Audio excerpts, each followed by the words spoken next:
اس لیے تو معلوم یہ ہوا کہ اولین مصداق ذکر کا اللہ، اور یہاں فی یذکر فی اسمو، اللہ کے نام کا ذکر، یذکر اللہ بھی تو ہو سکتا اللہ کا ذکر، یہ اللہ کے نام کا کیوں ذکر کیا؟ اس لیے کہ اللہ کا نام اللہ ہے، اور اللہ کا ذکر اللہ اللہ اللہ اللہ، یہ اللہ کا ذکر، اللہ کے نام کا ذکر ہونا یہ اولین مصداق ہے ذکر کا۔ اب آپ کہیں کہ جی نہیں اس سے مراد نماز ہے، نماز بھی تو اللہ کا ذکر ہی ہے، لیکن نہیں، اللہ نے قرآن کو اپنے ذکر سے الگ ذکر کیا ہے۔ ان الصلاۃ تنہی عن الفحشاء والمنکر، کہ نماز، بے شک نماز کی حقیقت یہ ہے کہ برائی اور بے حیائی کے کاموں سے روکتی ہے۔ اب نماز کی ذکر ہے، اس کے بعد والا ذکر اللہ اکبر، اور البتہ اللہ کا ذکر سب سے بڑی عبادت ہے۔ یعنی نماز اور اللہ کے ذکر کو مقابلے میں ذکر کیا، جب مقابلے میں ذکر کیا تو دونوں کا مفہوم الگ الگ ثابت کرنا مقصود ہے، کیونکہ اگر نماز کے اندر اللہ کا ذکر آ گیا، ان الصلاۃ کے اندر اللہ کا ذکر داخل ہو چکا ہے، تو پھر اللہ تبارک و تعالیٰ کو الگ ذکر کرنے کی ضرورت کیا ہے؟ اور الگ ذکر اللہ یوں کر رہے ہیں، ولا ذکر اللہ اکبر، نماز بے شک ایسی گناہ سے روکتی ہے، بے حیائی سے روکتی ہے، بڑی زبردست عبادت ہے، لیکن ولا ذکر اللہ اکبر، اور البتہ اللہ کا ذکر جو ہے سب سے بڑی چیز ہے۔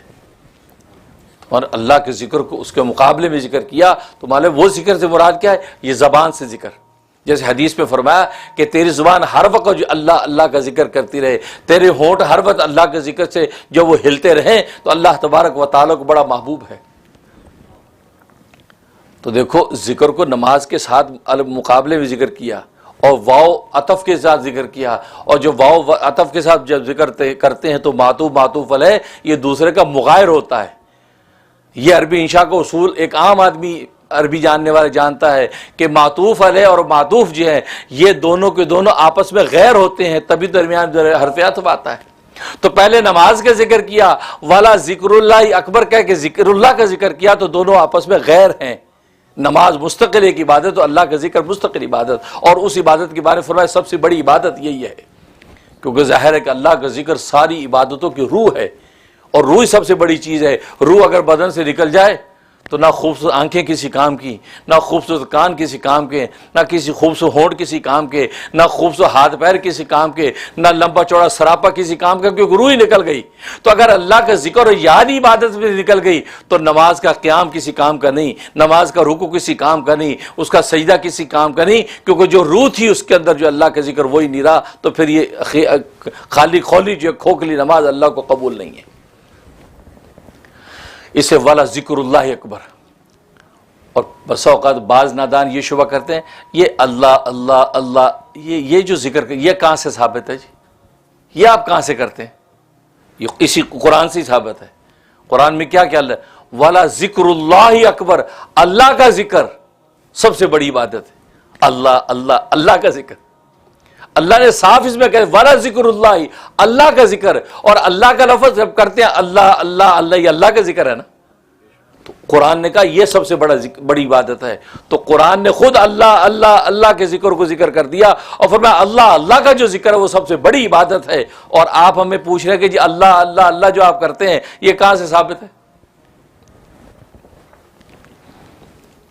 اور بعض نادان یہ کہتے ہیں جی آپ دیکھیں جی، چھوٹی سی مثال، میں آپ کا نام لے کر آپ کو پکاروں، جمیل صاحب جمیل صاحب جمیل صاحب، آپ یہ بولے جمیل صاحب کو، بھائی کیا بات ہے بھی، ہاں کیا، اب اگلی بات تو کرو نا۔ تو جمیل صاحب جمیل صاحب جمیل صاحب کہنا یہ نان سینس بات ہے نا، کہ آپ نام بولے، آپ مقصد تو بولو، مقصد آپ بول نہیں رہے، آپ جمیل صاحب جمیل صاحب جمیل صاحب کی رٹ لگا رہے ہیں۔ تو بالکل اسی طریقے سے آپ اللہ اللہ اللہ اللہ کرے جا رہے ہیں، بھائی بات تو مقصد تو بولو۔ یہ ذکر اللہ اللہ کا کرنا نان سینس بات ہے، نعوذ باللہ۔ یہ نادان لوگوں کے سوال کا جواب دے رہا ہوں کہ جی اللہ اللہ اللہ اللہ آپ کر رہے ہیں، بھائی اگلی اپنی بات تو کرو، کیا کہنا ہے؟ میں نے کہا یہ اتنے نادان ہیں، ان کو اللہ کے ذکر اور دعا میں فرق پتہ نہیں ہے۔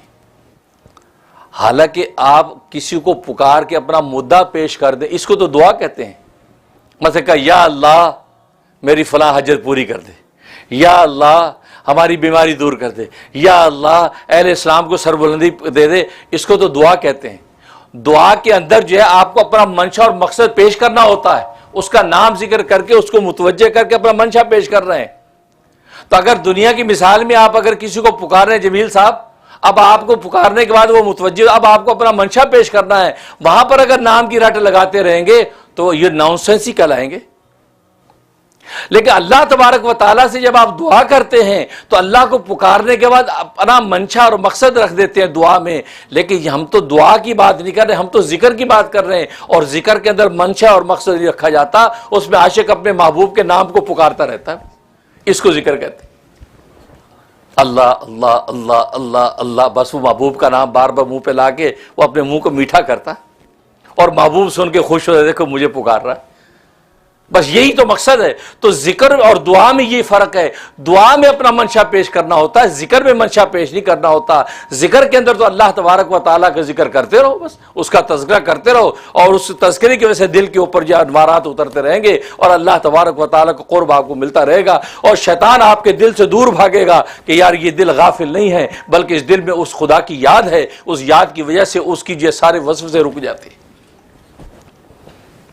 تو لہٰذا یہ اعتراض کرنا اور جی اللہ اللہ کا ذکر تو ویسے ناؤن سینس بات ہے، یہ اعتراض ناؤن سینس ہے، اور نعوذ باللہ آپ کو اللہ کے ذکر کے ساتھ چڑ ہے، اور شیطان اور نفس نے آپ کو اغوا کر لیا ہے، تبھی آپ ایسی گستاخی اور بے ادبی کی باتیں کرتے ہیں کہ جی اللہ کے ذکر کا۔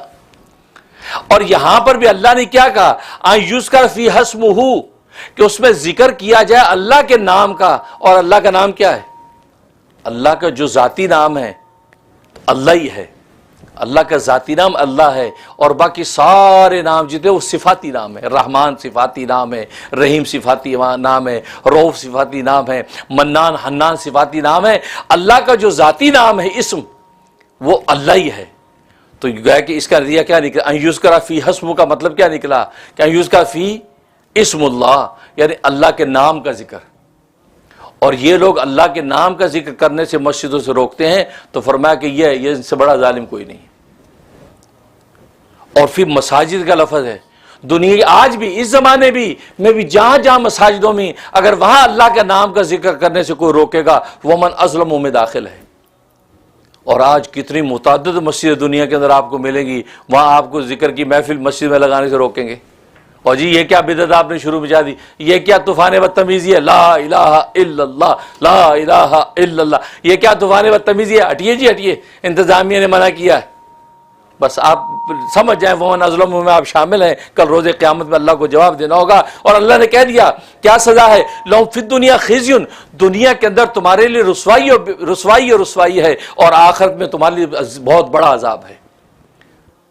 ایسی انتظامیہ جو اللہ کی مسجدوں میں اللہ کے ذکر سے کسی ذاکر کو اس طرح روکے، تو وہ سمجھ جائے کہ وہ اس کی وعید اس قرآن کریم کی آیت میں موجود ہے۔ لہٰذا اپنی اصلاح کرو، اپنی تربیت کرو، قرآن کے حقائق کو سمجھنے کی کوشش کرو، اور جھٹ سے لٹ نہ چلاؤ کہ بھی آپ کا مسلک اور یہی ہے تو آپ کا تعصب یہی ہے، اور آپ قرآن کریم کے احکام کو اگنور کر رہے ہیں۔ اس سے اللہ نے اس کو بہت سختی سے بتایا کہ ومن اظلم ممن منع مساجد اللہ، اس سے بڑا ظالم کون ہوگا کہ جو منع کرے اللہ کی مسجدوں سے، ان یذکر فی اسمہ، جس اللہ کے ذکر کرنے سے اس میں وصافی خرابیہ، اور اس کو ویران کرنے میں کوشش کرے۔ گویا کہ اللہ کے ذکر سے روکنا مسجدوں کو ویران کرنا ہے۔ مسجدوں میں اللہ کا ذکر ہو، لا الہ الا اللہ کے نعرے ہوں، تو فرمایا کہ یہ تو مسجدیں آباد ہو رہی ہیں، اور آپ جو روکیں گے تو اس کا مسجدوں کا آپ ویران کر رہے ہیں۔